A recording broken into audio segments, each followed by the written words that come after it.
po? Sino po yung nakakilala po sa amin? Ang dami din nakakakilala. Hindi Bago. mo kilala? Mga bago.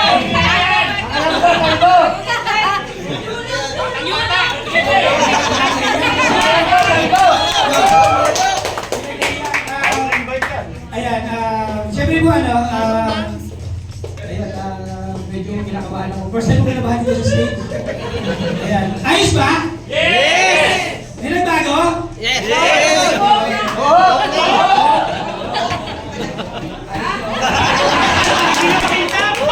Ayan po, siyempre kinabahan mo rin talaga ako. First time ko po na nakakabahan. Matagal na palang kinabahan na magsalita dito kasi hindi po ako makapaniwala dun sa nangyari po sa buhay ko. Ayan po. Siyempre po, unang-una po, siyempre pasalamatan po muna namin, una po yung Panginoon po. Nagkamarang po ako ng Diyos. Ayan. Siyempre po pwede natin pasalamatan yung may-ari ng company, Chairman Marvin Baro. Ayan po. At siyempre lahat po ng upline ko, upline Gab, upline Gab Castillo, upline Yasmin Yes. Ayan, at saka siyempre po, yung sa direct upline ko po, nasimula po nung umpisa po, na sumali ako sa Opti, wala po akong alam sa ganitong industriya po. Hindi po talaga ako pinabayaan hanggang ngayon po. Talaga po, yung halos lahat po ng alam ko dito sa network ay siya po yung nag-mentor po sa akin. Pwede palakpakan po. Yung direct upline ko, upline ni Pelones. Ayan po. Ako po siya upline ni Ricky. Share ko lang po sa inyo, paano ba ako nag-start kay One of T? Ayan, nag-start po kay One of T, dati po ako empleyado. Dicer, pabilang sa Dicer? Yes! Yan po, dati po akong Dicer. Na-promote bilang supervisor, pero bago ako nag-Dicer, naging po muna ako. Narinig ko sa upline yung kanina, yung napagbobote, dyaryo, ganun. Naranasan ko po yun. Ayan, at alam ko po may mga kabata po ako dito. Alam po nila kung ano po buhay po namin. Ayan po, ang nanay ko po ay nagpapataya po ng wedding sa Sapote. Ayan, binuhay ko nanay ko sa paglalabandera. Yun po yung ano po namin. Ayan, naging labandera po nanay ko, tatay ko construction worker. Sobrang hirap po ng buhay po namin. Ayan, talagang po, naranasan ko po na kumain po ng lugaw sa umaga, tanghali, sa gabi, madalas po, ganun po talaga yung sitwasyon. Ayan po, naranasan ko rin po mag-ulam po ng chichirya. Si Bilang naranas ba ng ganun? Yes! Yo po, naranasan ko po lahat yun.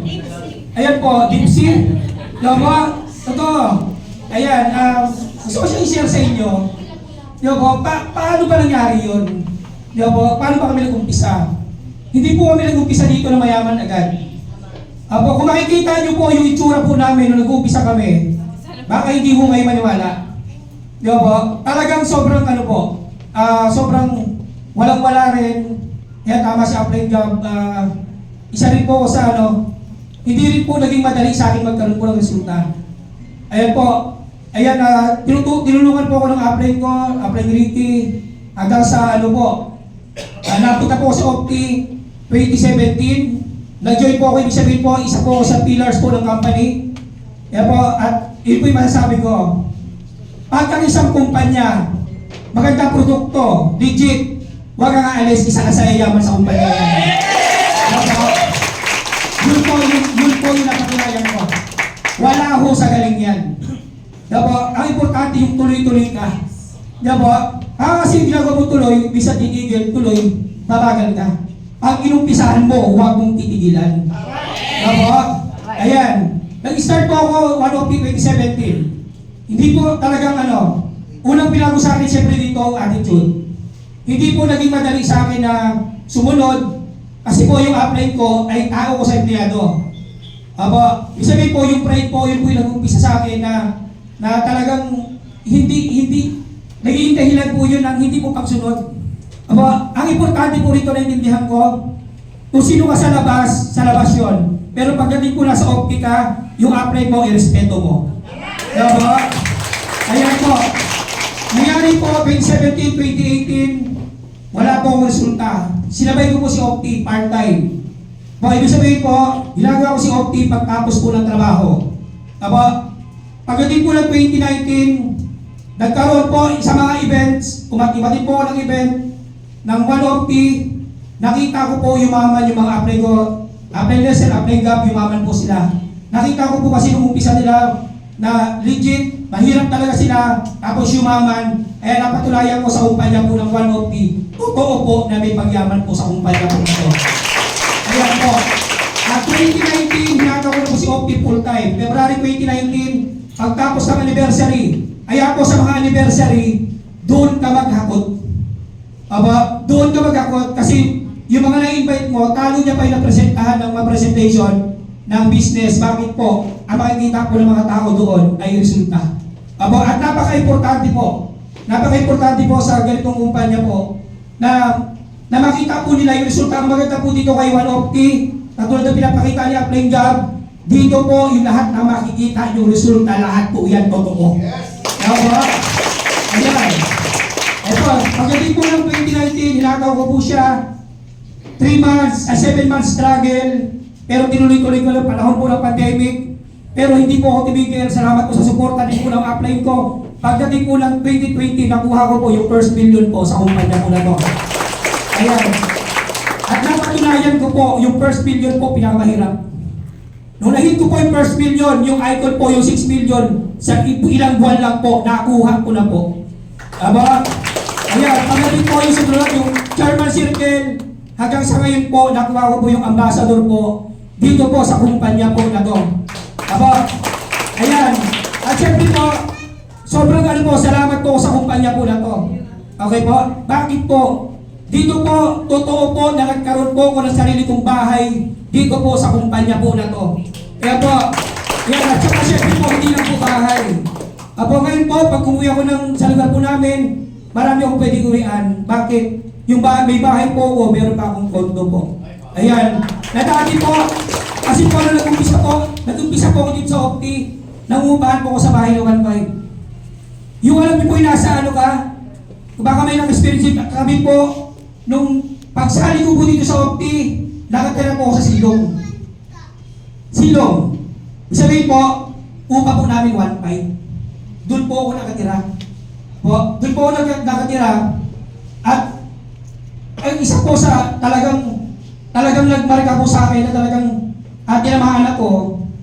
Alam mo yung baka yung, kaya lagi ko nasasabi, baka yung anak mo may gustong kainin, hindi mo mabigay.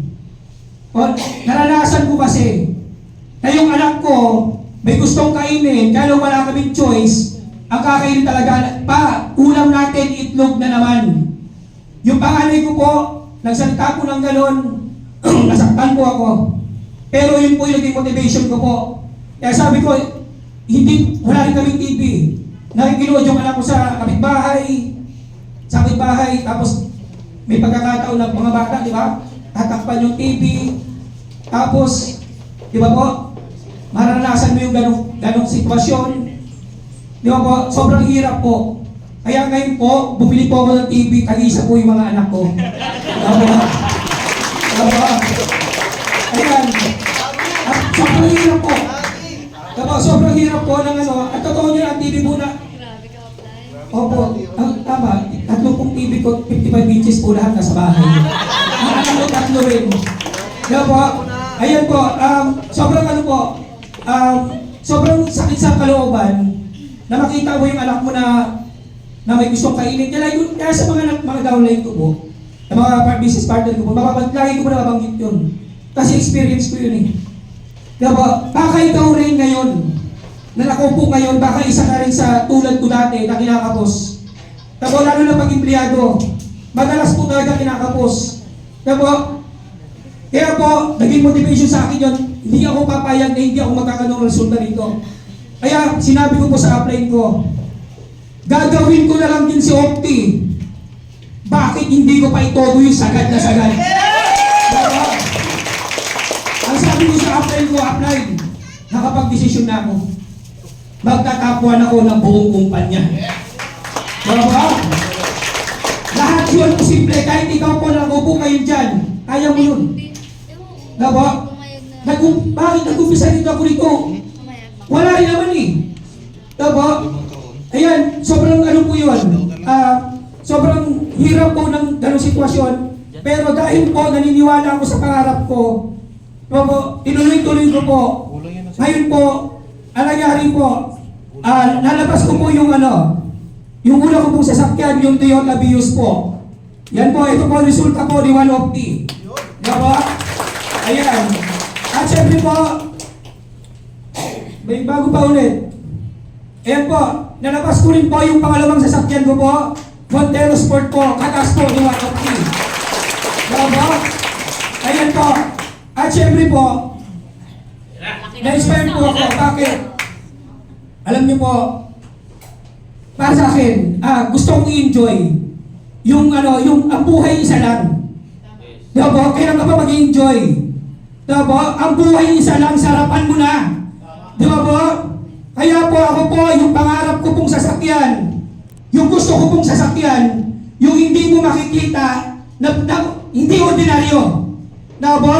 Kaya ginawa ko po, nangarap po ako magkaroon po ng sports car. At ngayon po, nagpapasalamat po ako sa kumpanyang po ito na yung pangarap ko po, nabili ko po yung sports car. Ang maganda po rito, hindi po siya hyping. Bakit po? Cash ko pong binili yung sports car po. Dito po sa kumpanya po na po. Diba po? At marami pang kasunod. Diba po? Ayun po. At syempre po nagpapasalamat po ako sa lahat po ng mga kaibigan ko po dito sa 150. Yan po, lahat po ng opinions. Diba po? Ang gusto po namin dito, lahat po tayo yumaman sa kumpanya po na to. Diba po? Yan po. At syempre po, kung binigyan niyo po ako ng advice, diba po, kung ano po yung kailangan natin gawin. Opo, para sir, paano ba magka-resulta? Okay po? Mag-iingat ka sa taong pinakikinggan mo.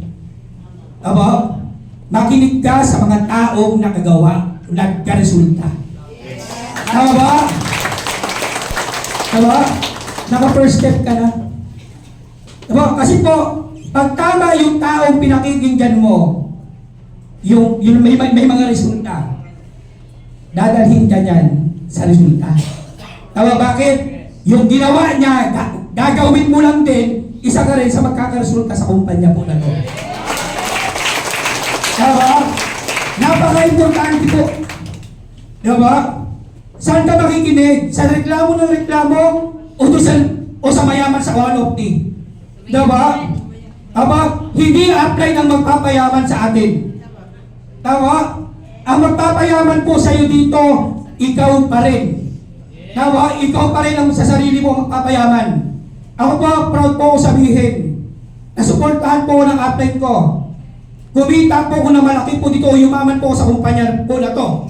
Aba, kahit isang tulong o spillover ng upline, wala po akong ganon.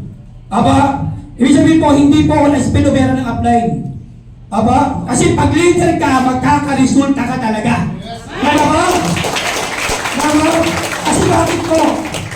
Kasi ikaw ang gumawa ng resulta mo. Tama ba? Bakit mo kayang ulitin? Hindi ka gumawa eh. Tama ba?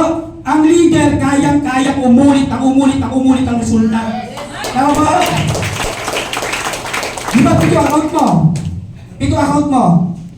Ulitin mo ng 7 beses. Paputukin mo lahat yan. Sigurado ko, isa ka sa pinakamayaman sa kumpanya ko na to. Tama ba? Left and right.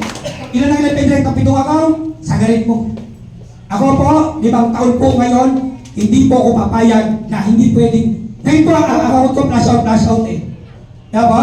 Alam niyo po, nagpahinga po ako ng 1 buwan. Pero, ang maganda po, nagpahinga po ako ng 1 buwan, yung cheque ko, hindi po nagpapahinga. Diba? Diba? Bakit? Pag na-build mo ng tama ang left and right mo, diba? Pag na-build mo ng tama left and right mo, kahit bulog ka, kikita ka sa kumpanya mo na to. Diba?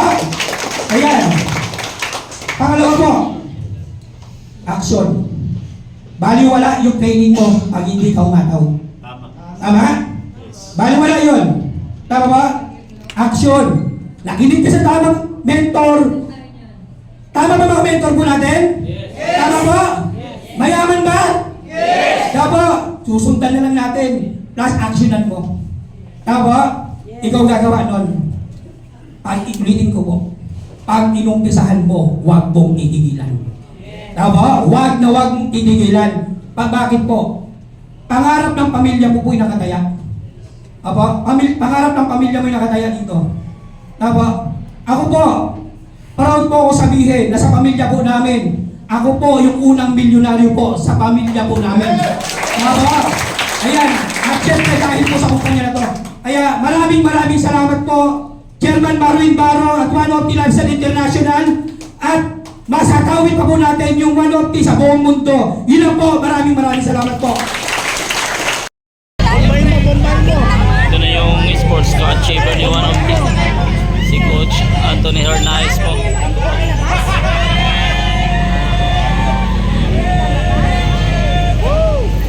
Sports car achiever Coach Anthony Hernandez. Ayan po, yung kulay-pula po. Ayan na.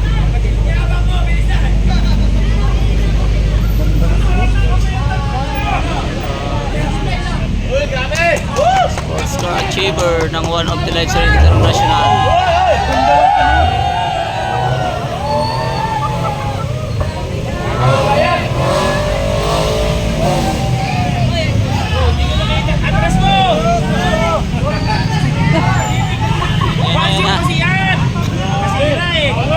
Marami yan. Sports car achiever ng One of the Lifestyle International. Malapit. Malapit yan, malapit. Yan, grabe.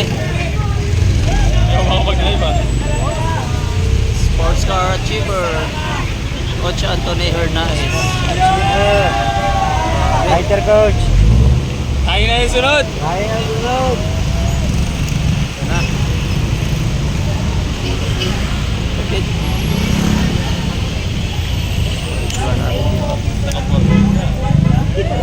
Sorry coach. Ayan na, ayan na.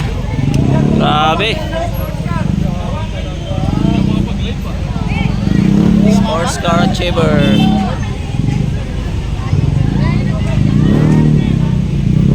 Grabe. Bit. Yan o, si Coach Anthony Hernandez po nasa loob ng kanyang sports car. Yan po, makikita natin. Dinadrive niya po. Yan po yun siya nasa loob. Bit. Lapit talaga.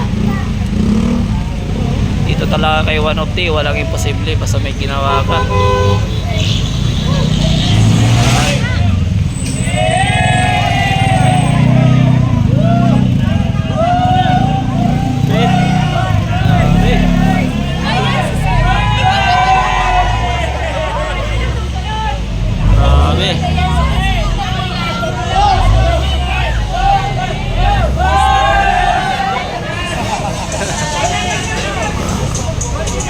Yan na.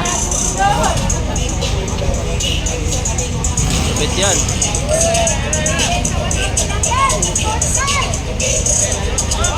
Ayan po, kasama po yung upline niya, si Coach Ricky Pilones.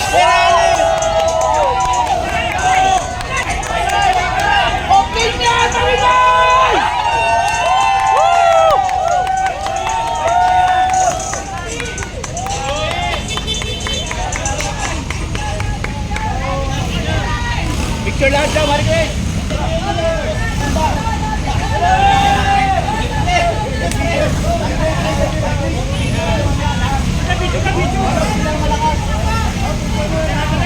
Yan po, sports car achiever natin.